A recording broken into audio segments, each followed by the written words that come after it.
से जुड़ी हुई इंडिया गठबंधन के घटक दल शिवसेना उद्धव गुट ने कहा है कि कांग्रेस और आम आदमी पार्टी को दिल्ली में अलग अलग चुनाव नहीं लड़ना चाहिए। संजय राउत ने कहा है कि कांग्रेस और आम आदमी पार्टी फ्री स्टाइल कुश्ती एक दूसरे के खिलाफ कर रहे हैं, ये सही नहीं है। जैसे हमने लोकसभा मिलकर चुनाव लड़े थे, लोकसभा चुनाव लड़े थे, वैसे ही लड़ना चाहिए। कि विधानसभा में जिस तरह से आप एक दूसरे के खिलाफ अखाड़े में फ्री स्टाइल कुश्ती चल रही है, देश देख रहा है। 4 साल के बाद देश हमको सवाल पूछेगा। तो आप केजरीवाल जी को देशद्रोही इंटरनेशनल साबित करने के लिए अपनी ताकत लगा रहे हो।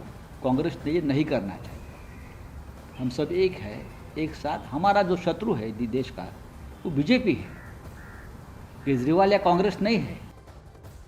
तो दिल्ली में अब से कुछ ही घंटे के बाद चुनावी बिगुल बज जाएगा। चुनावी बिगुल बजने से पहले आम आदमी पार्टी, बीजेपी और कांग्रेस के बीच चुनावी दंगल और ज्यादा तेज हो गया है। बीजेपी की ओर से दावा किया जा रहा है कि इस बार दिल्ली में बीजेपी की सरकार बनेगी। आम आदमी पार्टी का मुख्यमंत्री का चेहरा कौन है? अरविंद केजरीवाल जी मुख्यमंत्री नहीं बन सकते। ये सुप्रीम कोर्ट की उनकी बेल कंडीशन में लिखा है कि जब तक उनके आरोप तय नहीं हो जाते, जब तक उनके आरोप पूरे नहीं हो जाते, वो मुख्यमंत्री कार्यालय के अंदर भी नहीं जा सकते। यही कारण है कि जेल से बाहर निकलते ही अरविंद केजरीवाल जी ने सीएम के पद से इस्तीफा दिया। आतिशी जी को वो टेम्परेरी सीएम कहते हैं। तो एक जवाब अरविंद केजरीवाल जी को देना पड़ेगा।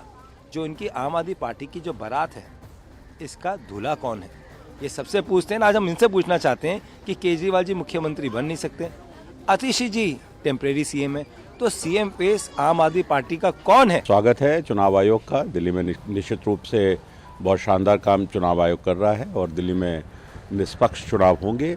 चुनाव की डेट आ जाएंगी और डेट के बाद सभी प्रत्याशी मतदाताओं से संपर्क करेंगे और भारतीय जनता पार्टी की सरकार इस बार दिल्ली में निश्चित रूप से बनेगी। आम आदमी पार्टी चुनाव लड़ने के लिए पूरी तरह से तैयार है।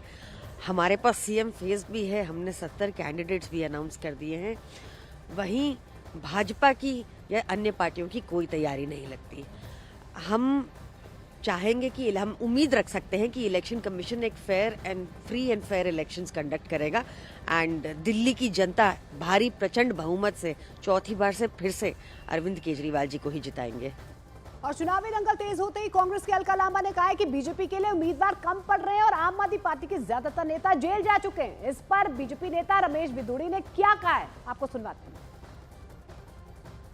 उम्मीदवारों का नहीं मालूम है, उनके एजेंडे, उनका कुछ मालूम ही नहीं है। सिर्फ वो नगर निगम का चुनाव हो या देश का चुनाव हो, देश के प्रधानमंत्री जी के नाम पर लड़ते हैं, उसके अलावा उनके पास कुछ बचा नहीं है।